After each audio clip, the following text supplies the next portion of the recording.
जैसा कि आप सभी को मालूम होगा कि आरपीएफ कांस्टेबल का एग्ज़ाम 2 मार्च से शुरू हो चुका है। तो ऐसे में मैं आपके लिए जीके और जीएस के कुछ इम्पोर्टेंट क्वेश्चन लेकर आया हूं। तो एक एक क्वेश्चन बेहद ही इम्पोर्टेंट रहने वाला है, तो वीडियो को पूरा वॉच जरूर कीजिएगा। वीडियो को शुरू करने से पहले बता दूं कि अगर आप हमारे वेबसाइट rahulfutureclasses.com में विजिट नहीं किए होंगे तो लिंक डिस्क्रिप्शन में दिया हुआ है। फटाफट डिस्क्रिप्शन में जाएं और हमारे वेबसाइट में ज्वाइन हो जाएं। वेबसाइट में ज्वाइन होने के बाद आपको वहां पर फ्री में आरपीएफ कांस्टेबल से रिलेटेड मॉक टेस्ट और प्रैक्टिस सेट करने को मिल जाएगा, जिससे कि आपका रिवीजन बहुत ही अच्छे से हो जाएगा। देख सकते हैं कि पहला क्वेश्चन में पूछा गया है कि प्रेस के मुक्तिदाता के रूप में किसे जाना जाता था। तो प्रेस के मुक्तिदाता के रूप में किसे जाना जाता था, तो यहाँ पर ऑप्शंस दिए गए हैं। तो कौन सा ऑप्शंस हो जाएगा, तो यहाँ पर हो जाएगा option number A, Lord Metcalfe को प्रेस के मुक्तिदाता के रूप में जाना जाता है। और आपकी जानकारी के लिए बता दें कि लॉर्ड मेटकाफ ने प्रेस को मुक्त कर दिया था, यानी प्रेस अधिनियम को पारित किया था और प्रेस का जो अधिकार था उसको यहाँ पर पूरी तरीके से मुक्त कर दिया था। और यहाँ पर जो पत्रकार थे, जो प्रेस थे, वो यहाँ पर खुलकर बोल सकते थे और लिख सकते थे। नेक्स्ट क्वेश्चन में पूछा गया है कि उस नौसैनिक जहाज का नाम बताना है जिस पर 1946 का जल सेना विद्रोह हुआ था। तो कौन सा जहाज था, उसका नाम बताना है। तो इसका जवाब हो जाएगा ऑप्शन नंबर डी, HMIS तलवार, जो कि जहाज का नाम है। ऑप्शन डी बिल्कुल सही जवाब हो जाएगा। अगले क्वेश्चन में पूछा गया है कि नमक सत्याग्रह आंदोलन में महिलाओं की भागीदारी के लिए गांधी जी को राजी करने वाली महिलाओं में से कौन थी। तो आपको बता दूं कि नमक सत्याग्रह आंदोलन में केवल पुरुष शामिल थे, लेकिन बाद में एक महिला जो कि गांधी जी को राजी कर लेती है और उसमें महिलाएं भी शामिल हो जाती है। नमक सत्याग्रह आंदोलन में महिलाएं भी शामिल हो जाती है। तो कौन वह महिला थी, तो इसका जवाब हो जाएगा कमला देवी चट्टोपाध्याय। ऑप्शन ए बिल्कुल सही जवाब हो जाएगा। नेक्स्ट क्वेश्चन में पूछा गया कि 1939 में सुभाष चंद्र बोस द्वारा शुरू की गई पार्टी का नाम क्या था। तो 1939 में सुभाष चंद्र बोस ने एक पार्टी चालू किया था, तो उस पार्टी का नाम बताना है। तो इसका जवाब हो जाएगा option number B, All India Forward Bloc. Option B बिल्कुल सही जवाब हो जाएगा, All India Forward Bloc. Next question में पूछा गया है कि जिन्ना को किसने हिंदू मुस्लिम एकता का राजदूत बताया है। तो यहाँ पर जिन्ना का मतलब क्या हो गया, मोहम्मद अली जिन्ना। तो उनको किसने हिंदू मुस्लिम एकता का राजदूत बताया है। तो इसका सही जवाब हो जाएगा सरोजनी नायडू के द्वारा मोहम्मद अली जिन्ना को हिंदू मुस्लिम एकता का राजदूत बतलाया गया है। तो ऑप्शन बी बिल्कुल सही जवाब हो जाएगा।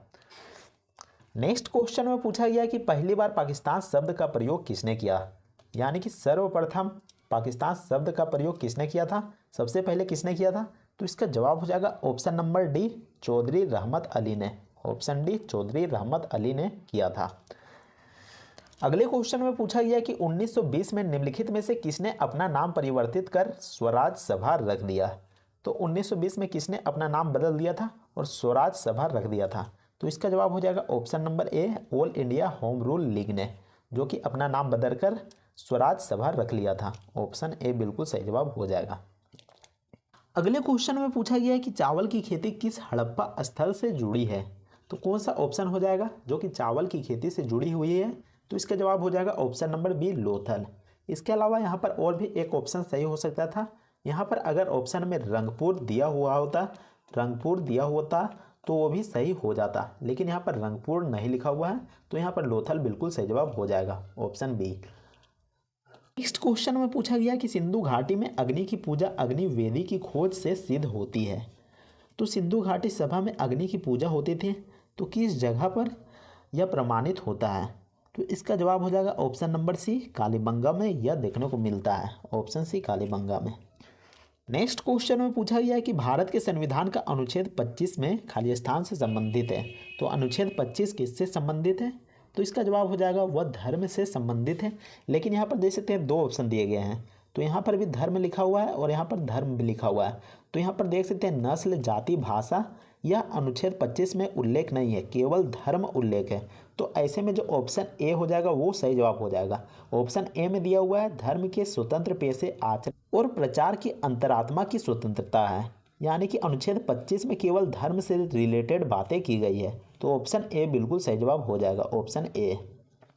नेक्स्ट क्वेश्चन में पूछा गया है कि भारत के संविधान के किस भाग में हमें नागरिकता से संबंधित प्रावधान मिलते हैं। तो भारतीय संविधान का कौन सा भाग है जिसमें नागरिकता के बारे में उल्लेख मिलता है। तो इसका जवाब हो जाएगा भाग दूसरा में, ऑप्शन बी भाग दूसरा में।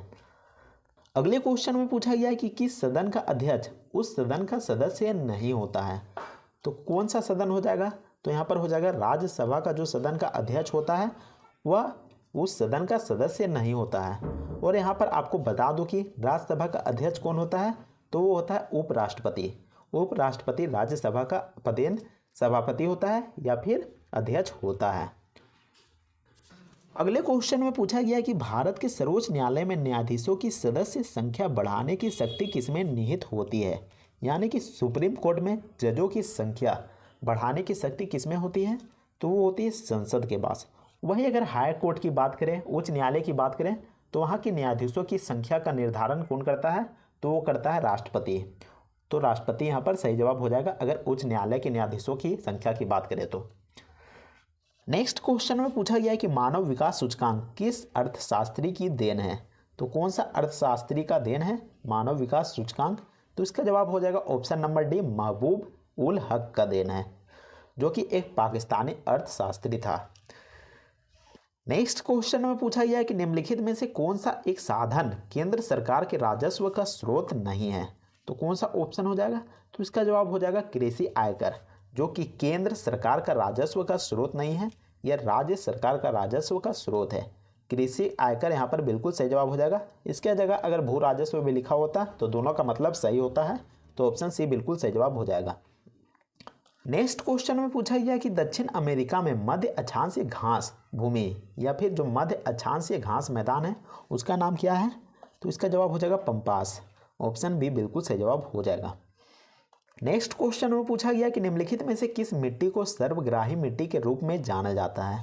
तो कौन सा मिट्टी है उसको सर्वग्राही मिट्टी के नाम से भी जाना जाता है। तो इसका जवाब हो जाएगा लाल मिट्टी को जाना जाता है। ऑप्शन सी लाल मिट्टी को जाना जाता है। नेक्स्ट क्वेश्चन में पूछा गया कि भारत में ज्वारीय ऊर्जा के उत्पादन के लिए सही जगह चुने। तो कौन सा ऐसा विकल्प हो जाएगा जो कि ज्वारीय ऊर्जा के उत्पादन के लिए जाना जाता है। तो इसका ऑप्शन में देख सकते हैं कि यहाँ पर खंबाट की खाड़ी, कच्छ की खाड़ी और सुंदरबन में गंगा डेल्टा, इन सभी से ज्वारीय ऊर्जा का उत्पादन किया जाता है। तो ऐसे में उपरोक्त सभी बिल्कुल सही जवाब हो जाएगा। ऑप्शन डी बिल्कुल सही जवाब हो जाएगा। नेक्स्ट क्वेश्चन में पूछा गया कि उत्तरी अमेरिका में स्थित विश्व की सबसे बड़ी ताजे पानी की झील कौन सी है। तो उत्तरी अमेरिका में जो ताजे पानी की झील है वो भी विश्व की सबसे बड़ी झील है। तो उस झील का नाम बताना है। तो इसका जवाब हो जाएगा लेक सुपीरियर, जो कि विश्व की सबसे बड़ी ताजे पानी की झील है। तो ऑप्शन ए बिल्कुल सही जवाब हो जाएगा। नेक्स्ट क्वेश्चन में पूछा गया कि पश्चिमी घाट और पूर्वी घाट का मिलन बिंदु क्या है। यानी कि पश्चिमी घाट और पूर्वी घाट कहाँ पर मिलते हैं। तो इसका जवाब हो जाएगा नीलगिरी की पहाड़ियाँ पर मिलते हैं। ऑप्शन ए बिल्कुल सही जवाब हो जाएगा। उम्मीद करते हैं कि आपको ये वीडियो पसंद आया होगा। अगर वीडियो पसंद आता है तो वीडियो को लाइक कीजिएगा और चैनल को भी सब्सक्राइब जरूर कर लीजिएगा। इसके अलावा अगर आप मॉक टेस्ट और प्रैक्टिस सेट करना चाहते होंगे तो डिस्क्रिप्शन में लिंक देखने को मिल जाएगा। तो हमारे वेबसाइट में ज़रूर ज्वाइन हो जाइएगा और प्रैक्टिस जरूर कीजिएगा। तो मिलते हैं नेक्स्ट वीडियो में, तब तक के लिए जय हिंद, वंदे मातरम।